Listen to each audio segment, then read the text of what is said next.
Have you ever felt really down? Have you ever felt like your confidence was zero or even negative? Have you ever felt like you did not turn out to be the person you wanted to be? I don't know about you, but from my marriage to my fatherhood, to the Christian I thought I was, to the person I wanted to be, to where I thought I'd dream of up being, I didn't meet those standards. I lost my self-esteem completely and totally. Let me start out by saying this. Hebrews chapter 4, verse 16, which is in the Bible, which is what I live my life by. I accept other wisdoms. I understand there's other things that can give us advice. This is what I try to live everything by and flow everything through. Hebrews chapter 4, verse 16 says this.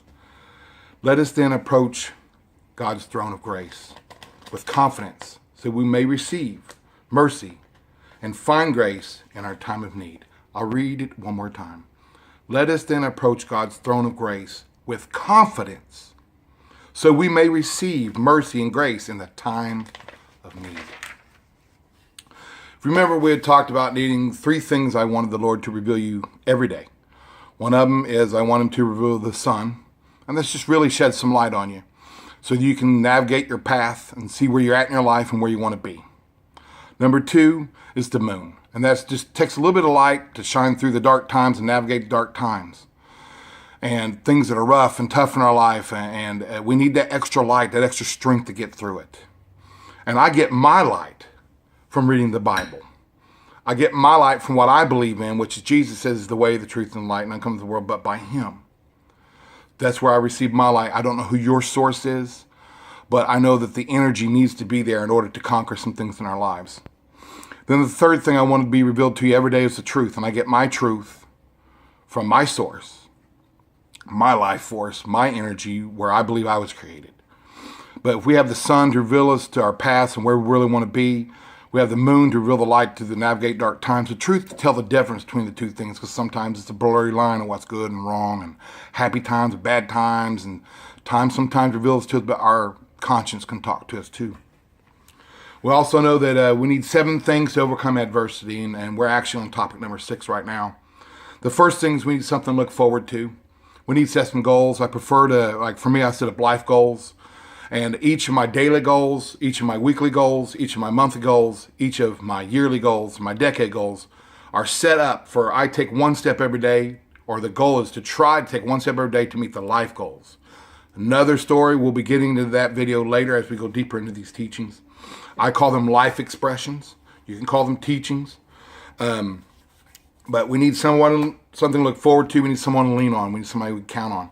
For my case, it was my friends and my family, my sister and my brother-in-law particularly, and my children and my nephews all really took care of me, stood beside me. The last 10 years, my wife has kept me on the straight and narrow and helped me be clean and continue to work forward with me and pray with me. And she's a great wife and a fantastic wife and human being.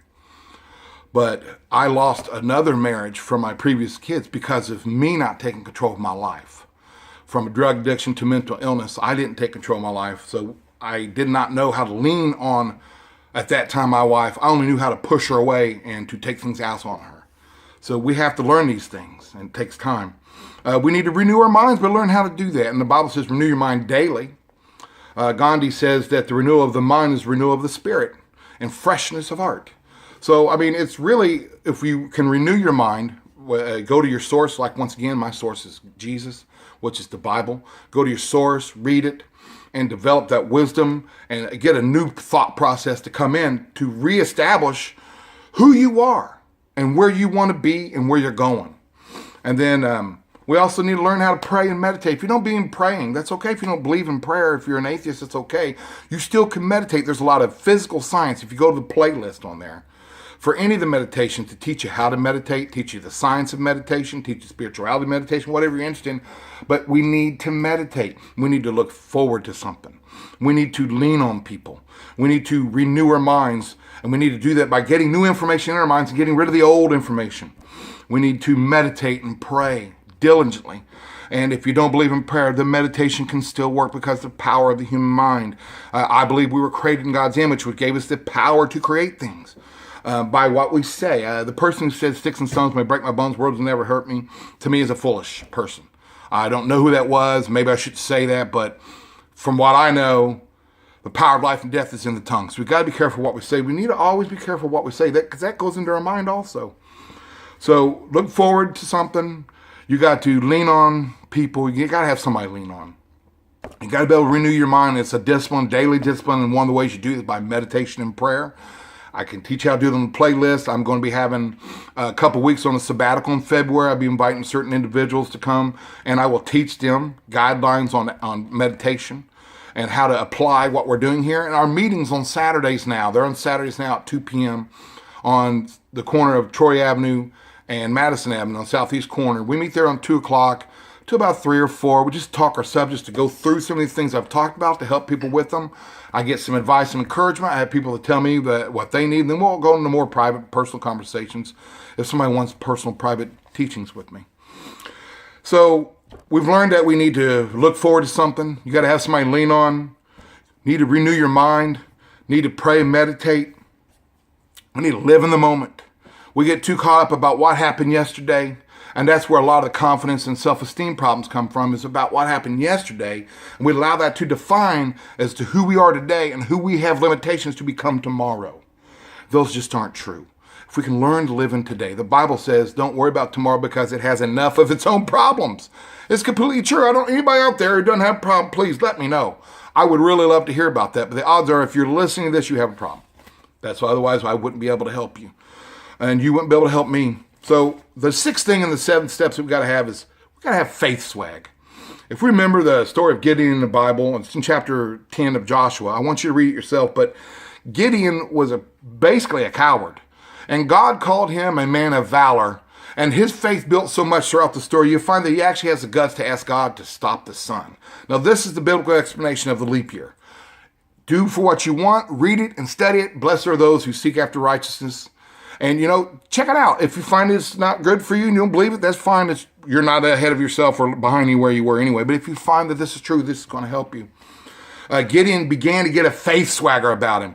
I remember the old Miami Hurricanes and the Notre Dame Fighting Irish. I'm a Notre Dame fan. Back then it was the Catholics versus the convicts. But I'm going to tell you something that separated Miami University from the rest of the country for a couple years was they had swag. They had some real swag. They had some confidence. They just believed. Those New England Patriots, look, I know. But God bless, they got swag. Even when they're down and they're out and it's down to the last minute, they got nothing left and there's no way they can win, they still don't give up. And there's something about momentum. It must be a thing that's been put out there in the universe, something about momentum. When you believe strong enough and you have people to rely on, and you come together, you get confidence, and that momentum, when it hits, it flows through you and comes out of you. And that's that power that you have. Elijah and Elijah. I want you to read this story on your own. But in 2 Kings chapter 6, Elijah is a prophet and his assistant is Elisha. Elisha's terrified they're going to approach a war situation. I want you to read it though, but there's something really neat in there about that. Elisha, which was the assistant, was very scared. And Elijah wanted him to gain confidence. So I'll make it quick. He prayed that the Lord would reveal to him what was around him to keep him protected and safe. And it was all kinds of angels and chariots of fire and protection. And he became swollen up with faith, swollen up with confidence.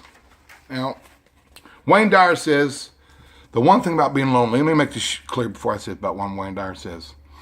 I tried to kill myself in 2006, April 26th, a little after midnight on 2006. I woke up at 4:30 in the morning and vomited everywhere. I'm sorry, I overdosed on purpose on Oxycontin, Percocet, and Valium. I had gotten to the point where I'd lost my faith. I didn't believe in anything anymore. I had nobody I wanted to turn to. Nobody I wanted to lean in. I had nothing to look forward to. I had just full of disparity, no confidence. I felt that my kids were better off in their life with me dead. We've talked about this before. I had torn apart a marriage that I had my first kids with. I had been aggressive and gained an addiction, and I couldn't go shopping without sitting in a cart or walk without a cane. Had kids drive me sometimes. Literally kids, 13, 14 years old, drive me somewhere because I couldn't drive. I was in so much pain. I lost so much confidence that I really, truly believed that everybody's life would be better if I wasn't such a burden. Now, I understand that some people consider that to be selfish, and maybe it is, maybe it's not, but I really did it thinking it was going to be best for my kids. I lost all confidence.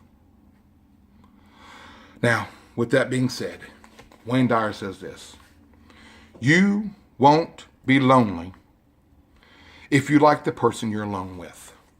Now, when we're lonely, we're alone with ourselves. Gandhi says, in a gentle way, you have the power to shake the world.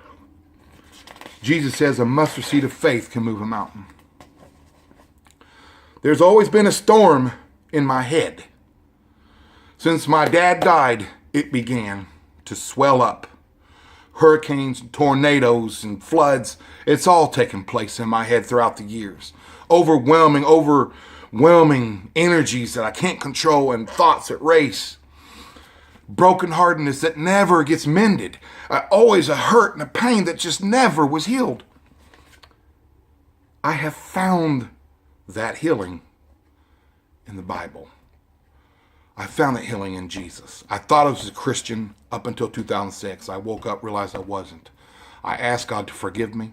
I asked him to come into my heart and to deliver me from these stupid, idiotic pills that I was addicted to. And I was. Faith swag, people. You got to have some confidence. I gained confidence because I was able to see the great God that I serve within me. As a human being, he created me in his image, he created me, and he loves me, and he does not want anything but good for me. I blamed everything on God throughout my life, and I was wrong. People, listen. We have a chance to make a difference and make a change. Every few generations, you have a short period of time. This is it. The harvest is ripe. Our country is ready. We need change. We need it effectual. Come meet us at the restaurant on southeast corner of Troy Avenue in Madison. Go on to Real Life Warriors group on Facebook. Become a member. Communicate with us. We'll get into deep discussions. Go on to Facebook, go on to YouTube and ask me some questions. Hit Instagram and Twitter. We will communicate. We will get things going. We will have meetings. We have an Easter banquet coming up where we're going to start getting funds together and getting sponsors with restaurants and stuff. I'm really excited about this. So come meet with us. Give me a call on Facebook, whatever you need. It's Dallas Hendricks by Real Life Warriors on YouTube. God bless you. Have a great day. And remember, confidence. You're worth it.